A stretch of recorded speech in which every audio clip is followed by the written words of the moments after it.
Assalomu alaykum. Sizlarni ko'rib turganimdan xursandman. Bugun eng dolzarb mavzulardan bittasi quyosh panellarini o'rnatish bo'yicha gaplashamiz. Agar bu videoni oxirigacha ko'rsangiz, quyosh panellari bo'yicha zo'r ma'lumotlarga ega bo'lasiz. Bugun sizlar bilan nimalar haqida gaplashamiz? Birinchisi, quyosh panellarini qanday o'rnatsak yaxshi effekt beradi va qanday holatda o'rnatsak va bundan keyin qanchalik bizga foyda berishini ko'rib chiqamiz. Ikkinchidan, quyosh panellarini sifatli va sifatsiz ekanligini qanday ajratsa bo'ladi va uni brendi qanaqa, uni ko'rsatkichlari, uni parametrlari haqida gaplashamiz. Uchinchidan, panellarni boshqaruv qismi o'zi qanaqa bo'lishi kerak, uni monitoringi, uni parametrlari va boshqaruv haqida gaplashamiz. Va to'rtinchisi, quyosh panellarini uzoq muddatda ishlash uchun nima qilish kerak, qanaqa e'tibor qaratish kerak, shular haqida gaplashamiz. Do'stlar, o'zim haqida ma'lumot bermoqchiman. Men Xidirov Olim, 15 yil davomida elektrika energetika sohasida faoliyat yuritib kelaman.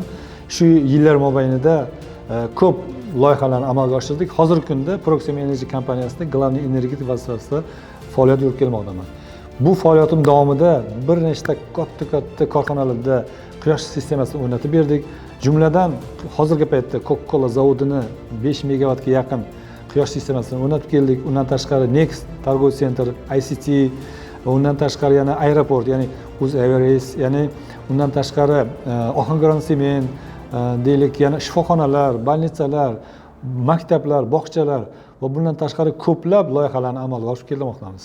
Xo'p, kelinglar, birinchi mavzu haqida gaplashamiz. Quyosh panellarini o'rnatishdan oldin nimalarga e'tibor berish kerak? Birinchi navbatda avvalambor lokatsiya to'g'ri tanlanishi kerak. Bunda ya'ni azimut degan tushuncha bor. Ya'ni quyosh sistemasini quyosh chiqishi va botishiga qarab albatta uni to'liq, aniq belgilash kerak bo'ladi. Va ikkinchisi, quyosh panelini o'rnatganda albatta uni gradusiga, ya'ni o'sha uklon deydi, o'sha gradusiga e'tibor qaratish kerak bo'ladi. Chunki eng asosiy ishlab chiqarish, energiya ishlab chiqarish koeffitsiyenti aynan shu narsaga bog'liq bo'ladi. Va undan keyingi masala bu konstruksiya. Ya'ni tomga mahkamlamaysizmi yoki yerga qo'yasizmi? Albatta konstruksiya mustahkam bo'lishi kerak. Ya'ni shamolga yaroqli bo'lishi kerak. Ayrimlar uni bolt gayka, shaybalarga olib qotirsa, ayrim kompaniyalar mustahkam qilib qotiradi. Ya'ni o'zini detallarini to'g'ri o'rnatishga to'g'ri keladi. Albatta shu to'g'ri o'rnatilgan detallar uni natijasi yaxshi bo'ladi. Deylik, masalan, quyosh panellarini o'rnatishda ko'proq yerga qo'yilganda uni albatta blok sistemasi, ya'ni yerga o'rnatilgandagi asosi mustahkam bo'lishi kerak. Ko'proq bizlar bloklarni og'irini tanlaymiz, uni qoliplarga olib qo'yamiz, uni yaxshi o'rnatamiz va mustahkam qilib beramiz. O'shanda bu yaxshi natija beradi. Endi do'stlar, quyosh panelini sifatli va sifatsiz ekanligi haqida mavzu yuritamiz. Ya'ni men kichkina bo'lsa ham bir obraz sifatida oldim. Quyosh panellarining albatta birinchi navbatda nimaga e'tibor qaratish kerak? Birinchi navbatda brend, ya'ni qaysi kompaniya tomonidan ishlab chiqarilganiga e'tibor qaratish kerak bo'ladi. Agar siz arzon, sifatsiz panellarni o'rnatib qo'yadigan bo'lsangiz, sizga bu 2 xarajatga, ya'ni 2 barobar xarajatga tushiradi. Shuning uchun albatta birinchi navbatda buni brendiga e'tibor qarating. Ishlab chiqarish kompaniyasini sertifikatsiyasiga e'tibor qarating albatta. Chunki muvofiqlik sertifikati albatta berilgan bo'lishi kerak, ya'ni standartga muvofiq bo'lishi kerak. O'shandagina yaxshi energiya ajratib beradi. Xo'p, undan keyin albatta biz hozirgi paytda ko'proq lonji, jinka panellarni o'rnatib kelmoqdamiz. Chunki buni natijasini biz hayot davomida, vaqt davomida ko'rib kelmoqdamiz. Albatta buni ishlab chiqarish korxonalari har xil bo'ladi. Xitoyda ham zavodlar bo'ladi va yonlarida qanaqadir bir sexlarda ishlab chiqarilgan bo'ladi. Shuning uchun albatta quyosh paneli o'rnatishda xatolikka yo'l qo'ymang, chunki bu sizga yomon natijalar olib keladi va 2 barobar xarajatga tushiradi. Va keyingisi, albatta siz yana bitta e'tibor beradigan jihati, ya'ni hozirgi paytda keladigan panellar albatta soyalanishga e'tibor qaratish kerak bo'ladi. O'zi quyosh panelining eng yaqin dushmani, eng yomon dushmani bu soya. Ya'ni bir qismi soyalanganda ham ishlaydigan panellar bor va albatta bu zo'r panellar hisoblanadi va sifatli hisoblanadi. Shunga albatta e'tibor qarating. Agar mabodo quyosh panelini o'rnatishda agar qaysi panelni olishim kerak, qanaqa brendga loyiq bo'lish kerak desangiz, agar ikkilansangiz, albatta menga murojaat qiling, keling, men sizga kerakli maslahatlarni beraman. Xolis sizga maslahatlarimni ayamayman. Endi bu videomizni eng asosiy e'tibor qaratishimiz kerak bo'lgan joyi bu albatta invertorni boshqaruv qismi, ya'ni boshqaruv tizimi qanaqa bo'lishi kerak. Masalan, bu invertorni men bir misol tariqasida oldim. Bu brend hisoblanmaydi, lekin brend nomi chiqqan zo'r kompaniyalarni, misol uchun Huawei'ga o'xshagan, Dell, Solix'ga o'xshagan katta kompaniyalar ishlab chiqargan invertorlar, ya'ni boshqaruv tizimi, buni xalq tilida miyasi deyiladi. Eng asosiy vazifasi, ya'ni buni vazifasi asosan o'zgaruvchan tokni o'zgarmas tokni o'zgaruvchan qilib yetkazib beradi. Ya'ni bunda asosiy qismi, ya'ni deylik boshqaruv tizimi on, off, ya'ni buni ishga tushirish tizimi, ya'ni deylik MPPT, ya'ni bu string hisoblanadi va siloviy kabel, ya'ni o'zgaruvchan tokni kirish va chiqishi uchun mana bu qurilmalar hisoblanadi.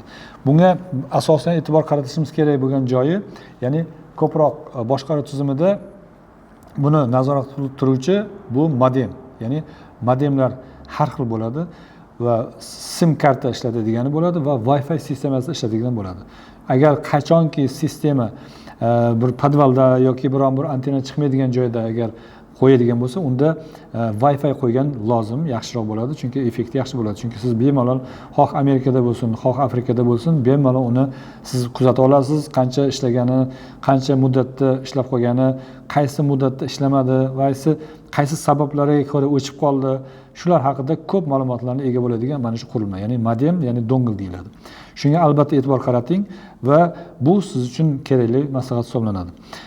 Undan keyin yana qo'shimcha, masalan, bu invertor o'zini o'zi sovutib turadi. Buning ichida охлаждительный, ya'ni ventilyatsiyasi bor. Ma'lum bir temperaturada o'chadi, ya'ni qizib ketsa o'zini o'zi o'chiradi, o'zini o'zi himoya qiladi, himoya vositasi bor va ichida prenapitrlar bor. Prenaprijeniya bo'lganda o'zini o'zi himoya qilish, o'chirish moslamasi bo'ladi. Albatta bu invertorlarda emas, balki brendga, ya'ni nomi qozongan kompaniyalardan chiqqan invertorlar o'zini shunaqa vazifalar hisoblanadi.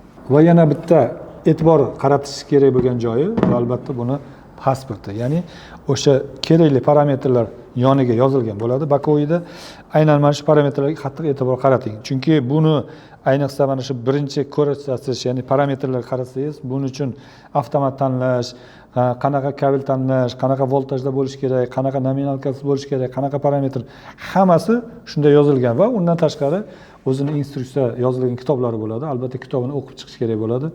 Ayrim buni quyosh panelini tushunmaydigan yosh ukalarimiz bu haqda hech qanaqa bir bosh qotirishmaydi-da, sababi buni o'qish kerak, albatta buni tarjima qilib o'qish kerak. Rus tilida, ingliz tilida, xitoy tilida berilgan bo'ladi. Albatta buni o'qish kerak bo'ladi, chunki ko'pchilik buni o'qimaydi. Uni natijasida invertorni ishdan chiqishiga sabab bo'ladi. Shuning uchun albatta bunga e'tibor qaratish kerak bo'ladi. Shuning uchun buni kitoblarida ko'p parametrlar yozilgan bo'ladi. Ulash sistemasi, boshqaruv sistemasi, buni albatta e'tibor qaratib, uni o'qib chiqish kerak bo'ladi birinchi navbatda. Shuning uchun bu maslahatlar esidan chiqmasin, albatta bunga e'tibor qarating. Agar siz buni invertorni tanlashda agar ikkilansangiz, albatta murojaat qiling. Chunki kerakli mutaxassis kerakli jihatlarni ko'ra oladi. Siz ko'ra olmagan joylarni ko'ra oladi va sizga maslahat beradi. Buni siz bilmasdan olib qo'ysangiz, bu arzon turmaydi. Albatta buni narxi juda baland. Shuning uchun tanlashda xatolikka yo'l qo'ymang. Albatta agar kerak bo'lsa maslahat beramiz. Keling, bizda eng kichik kilovatdan to eng katta kilovatgacha bizda mavjud. Sizga yetkazib beramiz. Buni kerakli konsultatsiyalarni beraman. Kerakli parametrlarni tushuntirib beraman. Albatta buni tanlashda adashmang. Kompaniyada biz 3 ta turga bo'lganmiz, ya'ni standart, ekonom va premium, ya'ni bu qimmati. Biz men maslahat beraman, ko'proq yaxshisini tanlang. Bu biz ko'proq qo'yadigan kompaniyalardan bittasi bu Huawei. Kichkina bo'ladimi, katta kilovatlik bo'ladimi, Huawei o'zini funksiyalari bilan ajratib turadi. Ya'ni o'zini o'zi boshqara oladi va o'zini o'zi himoya qiladi. Himoya vositalari mavjud. Biza ko'proq shuni tavsiya qilaman, Huawei, ya'ni zo'r kompaniya, anaqasi ko'p, parametrlar juda kuchli. Qolganlari ham yaxshi, Solix'lar bor, Dell'lar bor, bular ham o'ziga yarasha parametrlarga ega, o'ziga xos bo'lgan o'zining jihatlari bor. No, sizga ko'proq maslahat bermoqchi bo'lganim shu. Ishlab chiqarish korxonalarida biza yaqinda o'sha Aziya Kredit degan kompaniyaga borib o'rnatib berdik. Asosan Huawei o'rnatib berdik. Ya'ni Coca-Cola zavodiga ham albatta Huawei o'rnatib berdik. Buni o'sha jihatlari ko'p bo'lgani uchun, parametrlari zo'r bo'lgan, funksiyalari ko'p bo'lgani uchun ko'proq shuni o'rnatib berdik. Agar mabodo ikkilansangiz, albatta bizga murojaat qiling. Men o'zim sizga maslahat beraman. Va oxirgisi quyosh panellarini uzoq muddat ishlatish uchun, uzoq muddat foydalanish uchun nimalarga e'tibor qaratish kerak? Birinchi navbatda uni albatta ko'p e'tibor talab qilmaydi, lekin baribir vaqtida uni yuvib turish kerak. Uni albatta kabellariga, uni ustida qoplangan gofra deymizmi, o'sha korplarini albatta qarab turish kerak bo'ladi. Hech bo'lmasa o'sha mutaxassis o'rnatgan mutaxassislarning servislari bor. 1 yil servis beramiz biz masalan.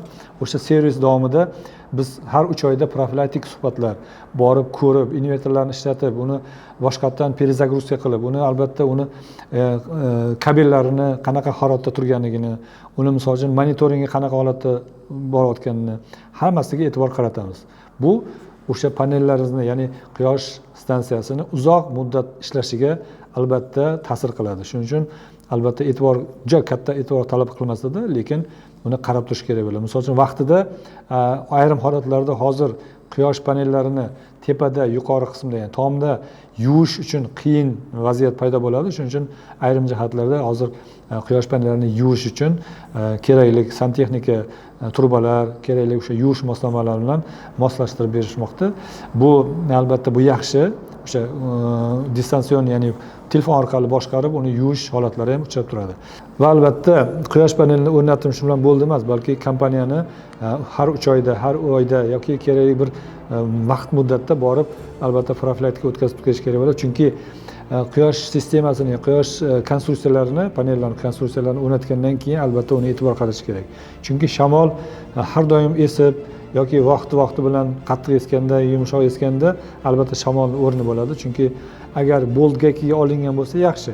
Biz ko'proq boltga olib o'rnatamiz buni. Agar samarezga o'rnatilgan bo'lsa, samarez o'zini ya'ni bo'shab va uni tagidan suv o'tkazish mumkin tom tagiga yoki o'sha bo'shab qolish natijasida buni shamol uchirib ketish ehtimoli bo'ladi. Bu xavfliroq hisoblanadi, chunki bu bog'chalar, больницаlar, odamlar ko'p joylarga o'rnatilgan, bu albatta bu natijasini yomon ko'rsatadi. Shuning uchun albatta har doim buni konstruksiyalarga e'tibor qaratib turish kerak bo'ladi. Eng qizig'i, quyosh panelidan ishlab chiqqan energiyani hozirgi vaqtda davlatimiz 1000 so'mdan olib turgan bo'lsa, keyingi yildan 1200-1400 gacha sotib olish ehtimoli bo'lib turibdi. Agar siz ishlab chiqarish korxonasi bo'ladimi, xonadon bo'ladimi, korporatsiya bo'ladimi, qancha miqdorda, ko'p miqdorda agar quyosh sistemasini o'rnatmoqchi bo'lsangiz, albatta bizga murojaat qiling. Biz bilan hamkorlik qilmoqchi bo'lsangiz, pastda havola qoldirdim. O'sha havolaga o'zingizning ma'lumotlaringizni qoldiring. Qancha ob'yomda kerak, qanaqa invertor kerak, qanaqa panel o'rnatish kerak, hammasi haqida ma'lumot beramiz.